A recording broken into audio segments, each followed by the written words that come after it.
Welcome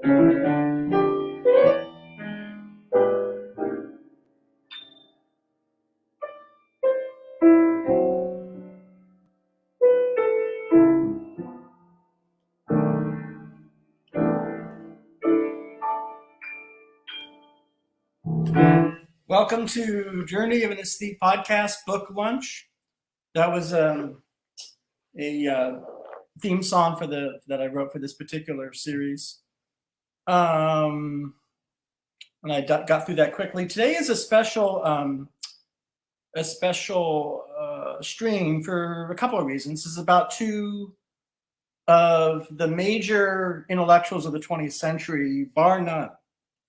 So Hannah Arendt and Isaiah Berlin. And I'm enormously fond of both. I've been thinking about them and occasionally writing about them, speaking about them for, I would say, close to 30 years. And so this is really about one book, which I will show you here. Kei Hiruta. And I got some special audio visual aids here today. Come over here. Well, Kei Hiruta. So I want to kind of introduce a personal dimension. So why Isaiah Berlin and Hannah Arendt? Why them and not other people? Or what is my journey with them? Because this is after all, my show is Journey of an Aesthete, and this is a journey. I'm the aesthete, for lack of a better identity. And so I think in the early 90s, so I was living in Boston, 1994, 5. I would just graduated, got my master's in music. And I always made it a point to enrich myself intellectually. It's always very important to me. So however busy I was with other projects, with music, I was always saying, well, I have to educate myself. And I was in the Andover shop, I think, ordering some trousers. And this would have been in the fall. And I met many. So I was friends with Charles Davidson, who ran the Andover shop. And part of the advantage of hanging out there is you would meet Louis Henry Gates, Obama when he was a student, just hanging out buying some trousers when he was just a kid. Daniel Patrick Moynihan, you name it, the Kennedys. I mean, they would all come there. They would it was just amazing. That was a whole, just the milieu of that. Anyhow, one of the students there, undergraduate, I think, said, Mitch, you would really like this guy, Don Fleming. Don Fleming teaches a class at Harvard called European Intellectual History. And you should audit his class and talk to him because he said, you're bright enough. He might find you. It was a lecture class. Now, I mentioned Don Fleming for a reason. I did audit his class. I wrote a paper on Schleiermacher's Life of Jesus and George Eliot, Marianne Evans. I don't know why I wrote on that particular text. I think I was trying to deal with German idealism and I don't know, something having to do with different views of theology, or anyhow, that's the kind of stuff I'm into. But don't worry, we'll get to Kei in a minute. Here's Kei with the book. Get to him in a minute. And I took Don Fleming's class. Now, Don Fleming was a lecturer of what I would call the old school of great oration. And Isaiah Berlin was that kind of orator. So I'm gonna deliver to you some examples of Berlin's oration. For Berlin, his oration, his oratory, his speaking is inseparable from his writing, because I think he spoke his essays and dictated them, I think. And so there's an interesting sense in which it's all one. And so he spoke in the most beautiful high style that you can imagine. And that style has its own language and its own techniques and its own tone and its own attitude. Don Fleming spoke that way. He would show up and he was like a penguin. He had a bald head, and he would put a suitcase in front of the podium, and he would start talking about, you never knew what he was going to talk about. He talked about Kant, or he talked about Hegel, or he talked about Marx. He talked about George Eliot's Middlemarch and the influence on Middlemarch of, I don't know, of her theology background and all this stuff. And I wrote a paper on that. But anyhow, I only mentioned that because I had already a personal connection to this kind of stuff. And then Isaiah Berlin dies in 1997. I'm reading The New Republic, and there's all these tributes to him. And I want to find out, well, who is this guy? Make a long story short, I made a plan to read everything the guy wrote. So I've got all his letters of, about what, to the Kennedys, Jack Kennedy, and to heads of state and Winston Churchill and all this kind of stuff. When he passes, there's this book in which all the major British scholars of the time got together and said, well, let's pay tribute, homage to this man. And what was he about? He was writing to a Polish dissident in the 80s and 90s, living under one of those awful regimes, and he and her were sharing ideas and writing letters back and forth about what democracy is, what justice is.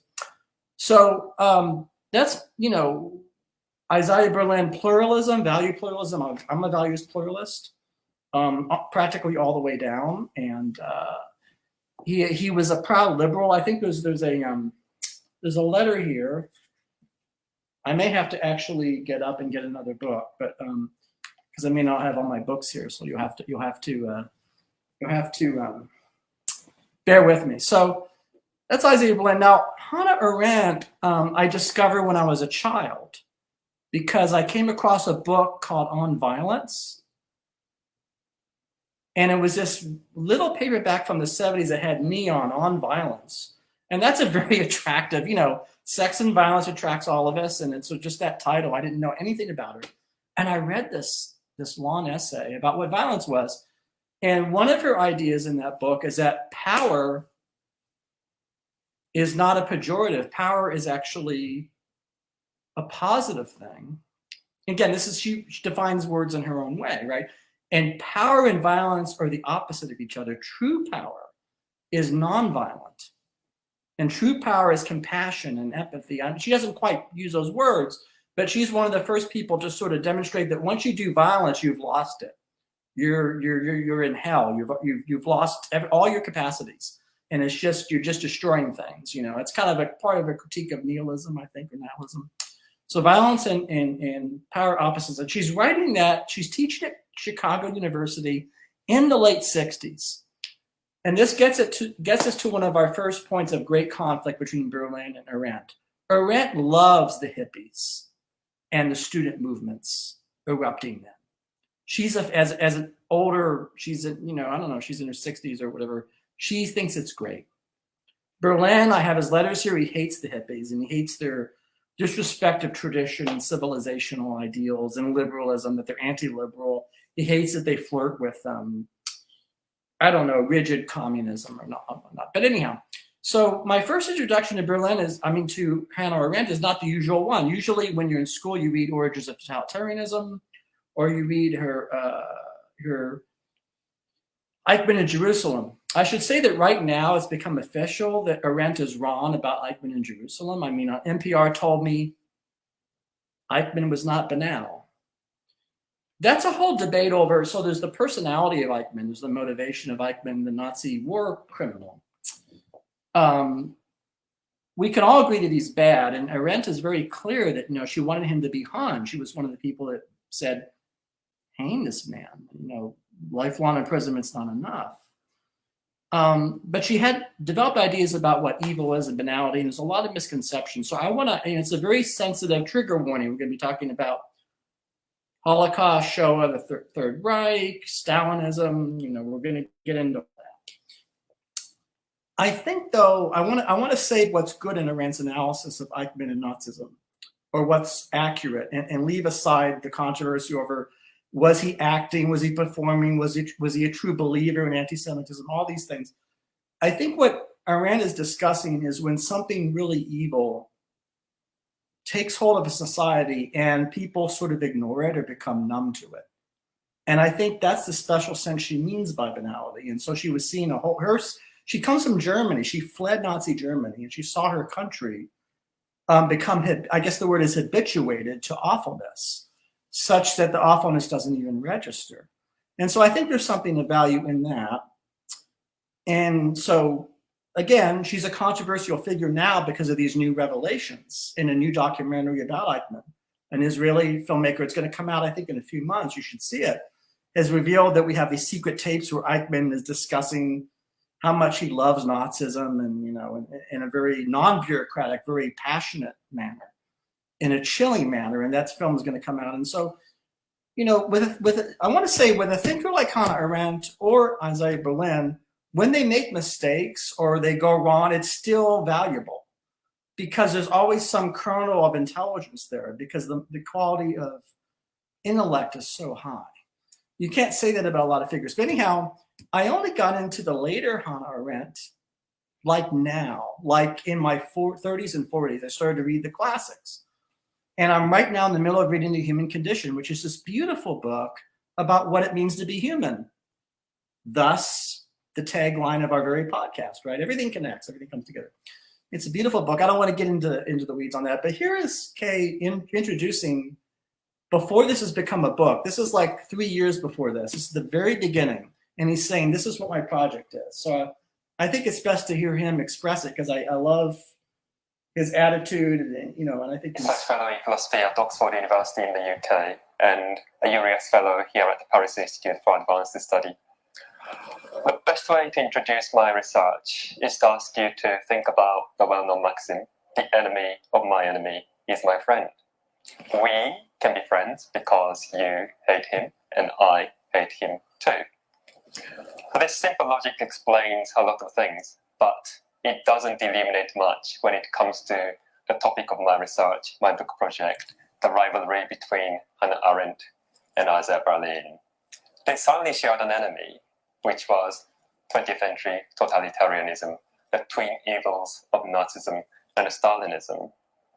They were contemporaries, Arendt born in 1906, Berlin born in 1909. Both were émigré Jewish intellectuals who left continental Europe for the safety of the Anglophone world. They agreed that totalitarianism was the ultimate denial of human freedom and devoted their careers to understanding the nature and the sources of totalitarianism and finding ways to respond to the totalitarian threat. But Arendt and Berlin did not become friends as a result of sharing an enemy. On the contrary, they developed very different ideas, endorsed very different ideals, and held mutual dislike for each other. Why? And what can we learn from their rivalry and their inability to understand each other? My book will answer these questions. So that's Kei, the man himself, talking about his book. Now I'm going to circle back to oratory and speech because there's a highest art form of the kind of speech of someone like Berlin, who I think I was just talking about Professor Fleming had. And I'm going to try to give you an excerpt of Berlin's lecture style right now, just to get into this. And so it's very complicated because we're entering a world of Great Britain right after World War I, or between the wars. So teens, 20s, 30s, 40s, that period. Berlin grew up in an affluent family of timber merchants in Riga, as I think a part of the Russian area, Jewish. And then they flee the Soviet system. So they flee a very bad system.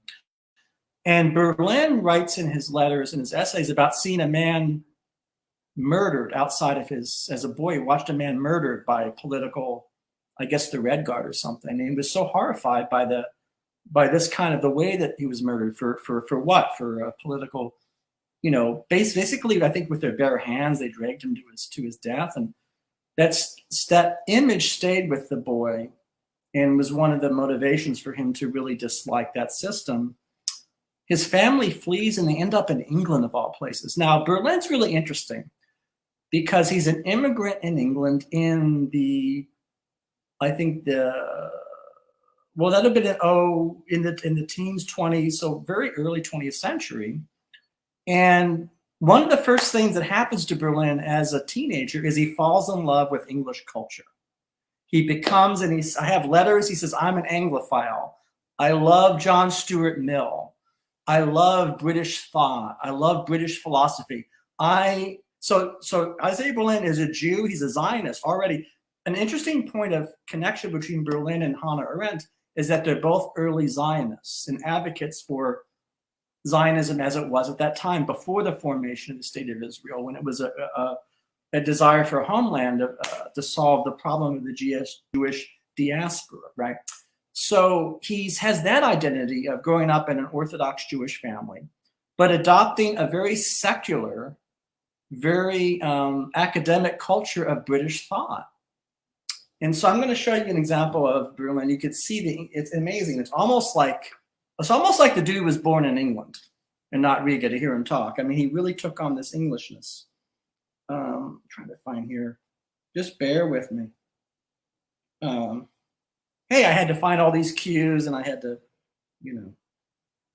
We'll get back to the book. This is a book lunch. But, you know, when you do a book like this, you got to bring all these other things in. So, you know, I'm having fun.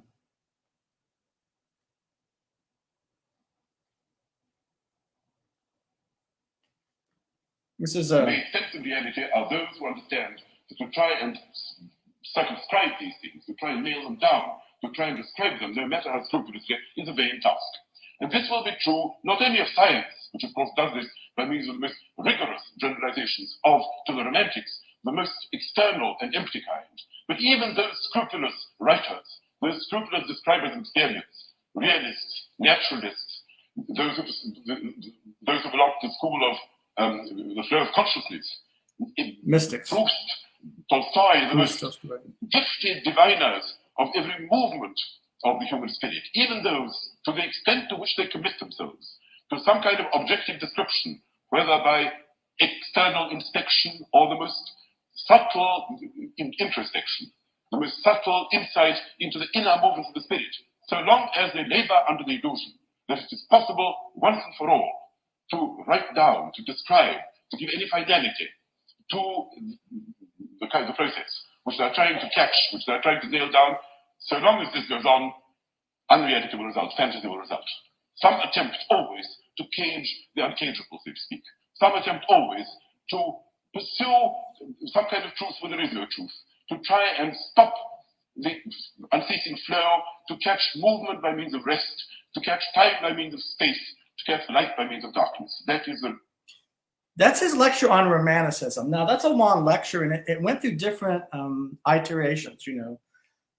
But you can hear the subordinate clauses. You can hear he's not speaking for himself. He's saying this is what these folks believed. This is what Shelley thought, not him. And so I really love that. I appreciate Isaiah Berlin is the kind of person that goes so deeply into what other people, not himself, thought, that he's able to, in a way, speak for them or to understand the best that they can, even though they differ in background, they differ in time and space. So he's describing the romantic skepticism or disgust at trying to control, at trying to intellectualize, at trying to, as he said, you know, stop the flow of life. Life flows, you can't stop it, and he goes on.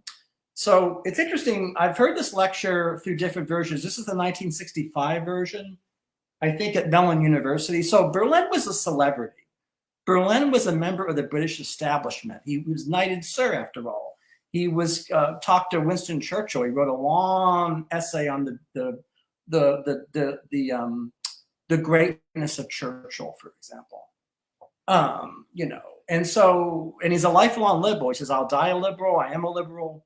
I'm trying to find that letter at the end of his life in 1997, where he's debating it's a friendly debate with an Hasidic scholar who's wants to create a theocracy. And Berlin says, I want to have I don't want a part of your, government is supposed to represent all the people, and, not just Jews or not just Christians. And I don't want any part of your plan to have a religious government. Very, very toleration and free thinking. And you could hear in his voice, he's very capacious and he's very open that way. I lost my train of thought. I was talking about, I think, England. And so it's interesting. The very first version of this lecture on Romanticism, I memorized the first sentence, and this is classic Berlin. He says, today, however rash it may seem, I offer thoughts about what I believe the heart of Romanticism to be. So already in that one sentence, there's this kind of prose style that like, notice the self-deprecation.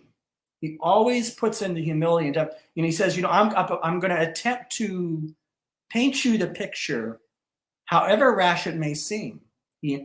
So he's saying it might seem rash. We'll never fully capture this thing, but I'm going to try to anyhow. Indulge me, bear with me.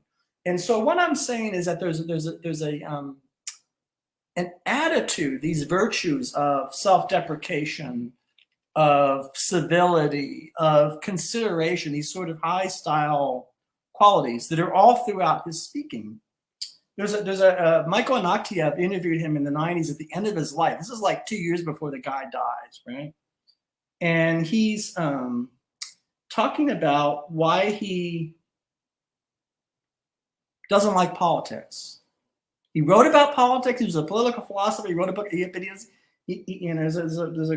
doesn't like it, and he gives a very good reason why. I think this is. Except for Mosaicism, that was a genuine political movement. Here we go.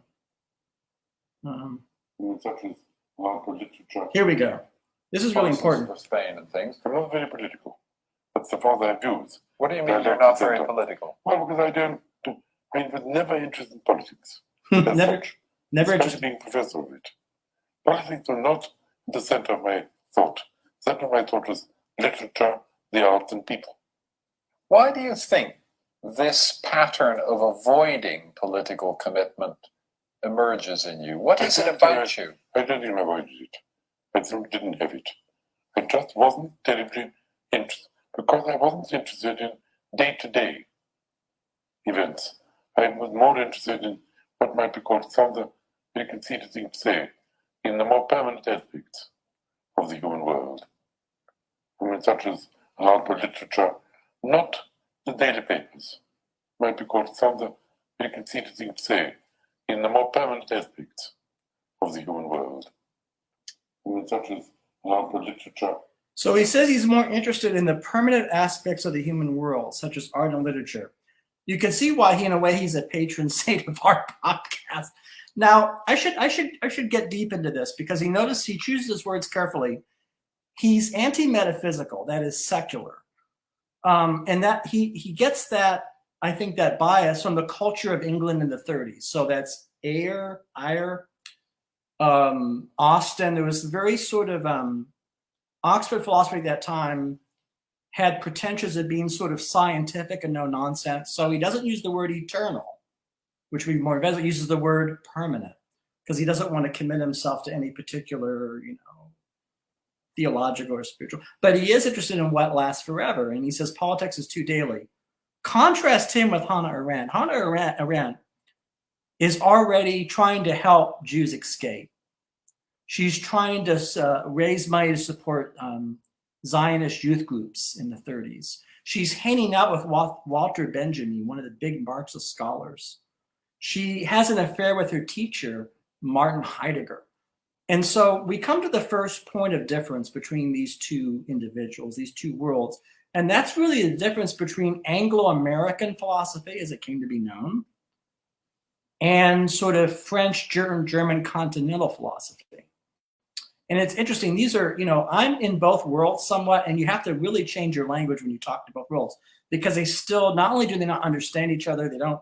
And Berlin is very rooted in sort of Anglophone thinking, which is very no nonsense, practical, very English, very like, you know, let's not get too passionate, a fear of getting too far out.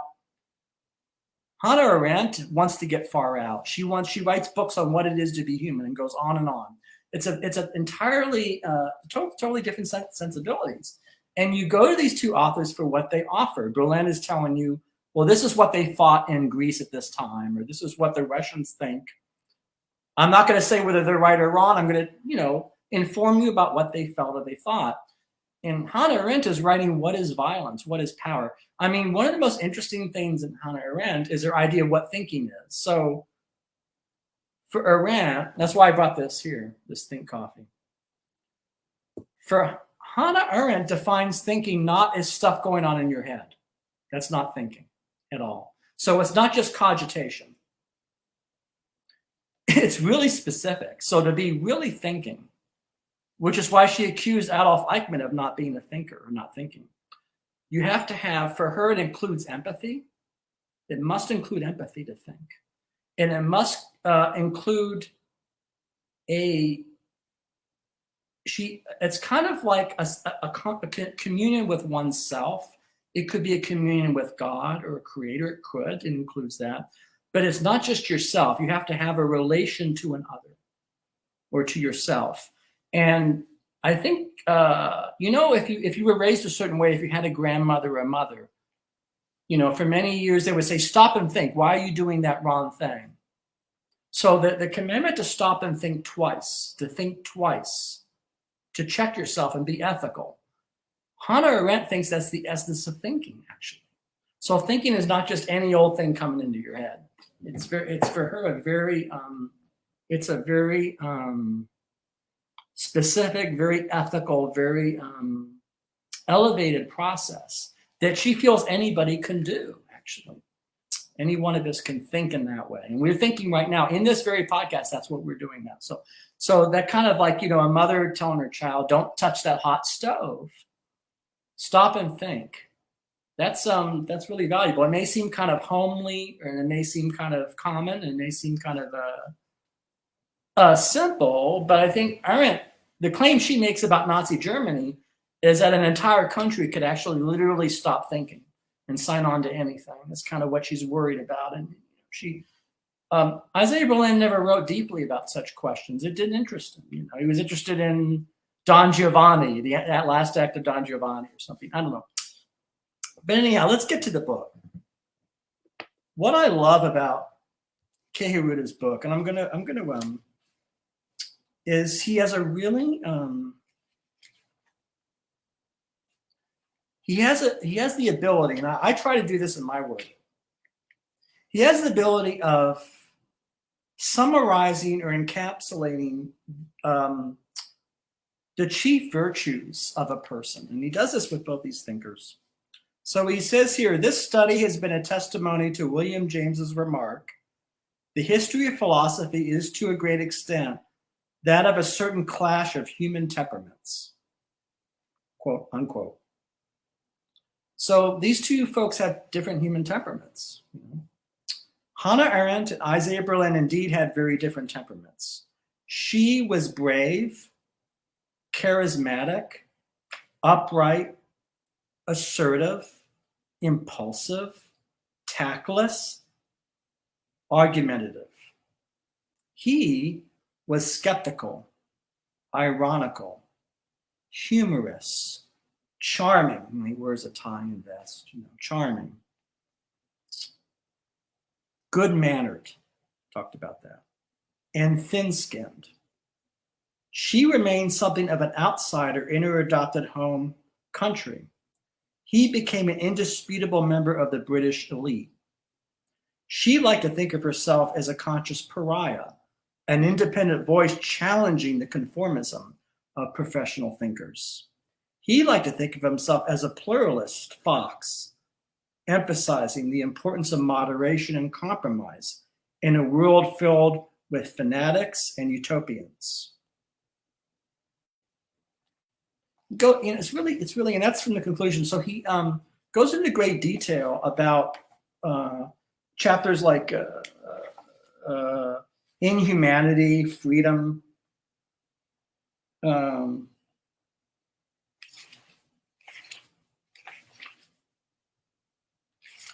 It's you know, so when you read a book like this, I mean, I sort of feel like in a way, this would be a very good introduction, I think, to the entire discussion between the continent and England, or that long, it's a long history, long story. And, you know, this one book, you will glean a lot about these differences. And so I think I've left out Hannah Arendt. You want to get a sample. She taught at the University of Chicago, and so you kind of get a sense of, and she lectured in English, so not German. So I don't really know a little taste of her.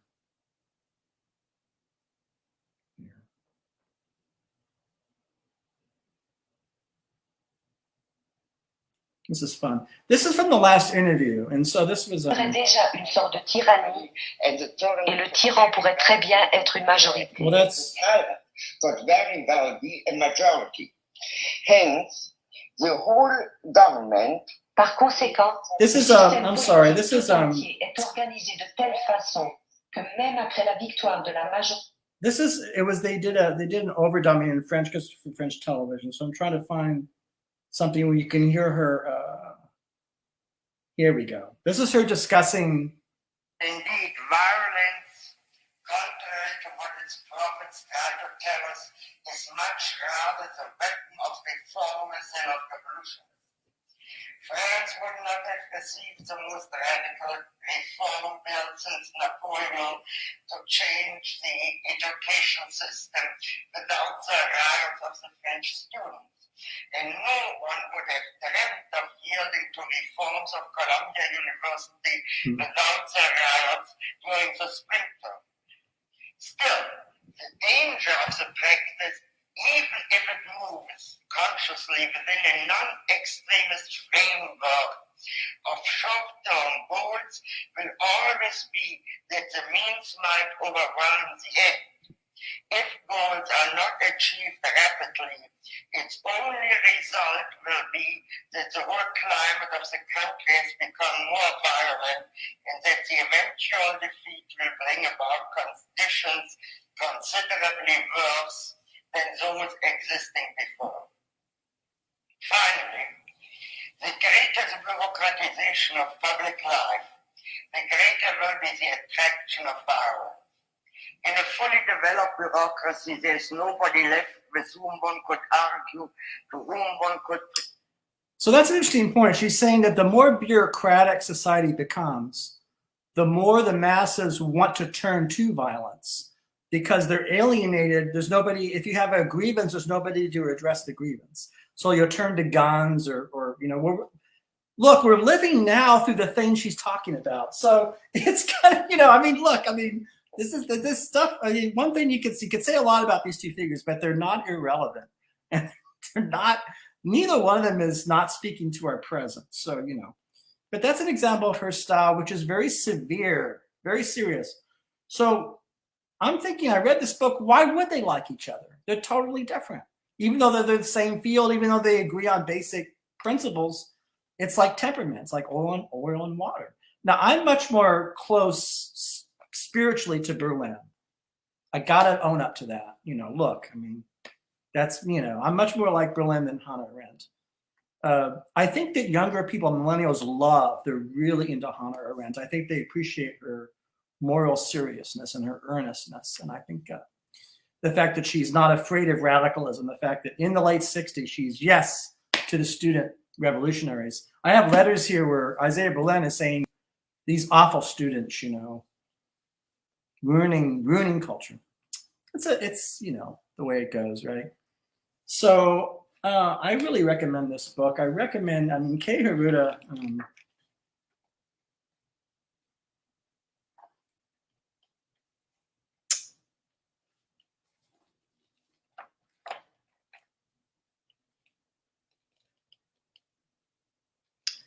mean, it's just I can't possibly get into all this. It's too dense, you know. But you know, I just think it's great. What's interesting about this book is that for 2 years, I've been thinking somebody needs to write a book on Hannah Arendt and Isaiah Berlin. I'm surfing the internet and look, boom, this comes up. Somebody wrote this book this year. And so that's why it's on this program. That's why I did this topic. That's why. In a future Bunk Lunch, we're going to cover this. This is Samantha Rose Hill's book on Hannah Arendt. And this is this is the book that inspired me to change my 70s book. See, because see how she has text and she has these wonderful images of different things from her life, and different, look at that. And she has the text and the images. And I thought, well, wouldn't it be interesting to have a book, my 70s book, and have images from these movies or TV shows and kind of work the text. So there's a sense in which in the future I want to maybe go into this a little bit more. I think I've said a lot. I hope not too much, and I think it's a half hour. There's a lot more I could say. I could maybe read. I've closed with a letter, one of Berlin's letters. Let's see here. This is Isaiah Berlin hearing that John Kennedy was assassinated. So it's 1963. Now he was friendly with the Kennedys, and there's actually letters to Jacqueline Van Kennedy Onassis, and this is him, one of his letters. He says, "I dined with my host and was walking towards the lecture hall when someone said to me, 'Isn't this terrible?' I thought idiotically he meant that it was a terrible thing to have gone to the lecture, since he knew, as all my friends do, the agonies I suffer before talking in public." That's interesting. So he talks in public, and every time he does it, he suffers an agony. And I'm saying to you, he's one of the best speakers of the 20th century. I think. I like the way he speaks, but whatever. Whatever the occasion. I therefore said, "Yes, I do feel awful. I suppose I must go through with it, give another lecture." Right? I have to do this podcast, do another live stream. No, I actually enjoy it. Anyhow, yes, I do feel awful, but I have to go through with it. A few yards later, someone said to me, "This is appalling news. I realized something had happened and was told that President Kennedy had been assassinated. I found it impossible to continue walking. The last time that this had happened to me, and an even greater degree, is when I read about the death of President Roosevelt in 1945. I should interject too that he was very close to the New Deal. He worshipped both FDR and Winston Churchill, Isaiah Berlin did. He was very, I just wanted to make that clear because it's so when President Roosevelt dies, that's a big deal for him. But he's saying that he felt similarly when Jack Kennedy died, right? He says that the last time I felt this way, I did not feel so violently when I heard of the death of Kennedy, but he was too, with all of his obvious faults, was a liberator and a hero on the right side in all the public issues that mattered.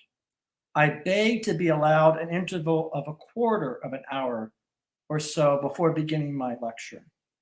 This was granted. I drank 2 glasses of cold water, came to and delivered my lecture in a perfectly normal manner. It's interesting. I mean, when you read somebody like him, and I don't know, stuff like that comes up. And we're in 2022. John Kennedy's not the president, and we're in a very different world. We have internet and media, and I don't know. What can I tell you? That's our book lunch for today. The book is Hannah Arendt and Isaiah Berlin. It is written for a specialized audience, so my apologies that it's not, it's not like a book for everybody necessarily. Although I think everybody should read it. It's fascinating, and I'm going to do a surprise pop-up stream soon. I don't know when, but look for that. Totally unrelated to this material, and thank you for joining me, and have a good rest of the week.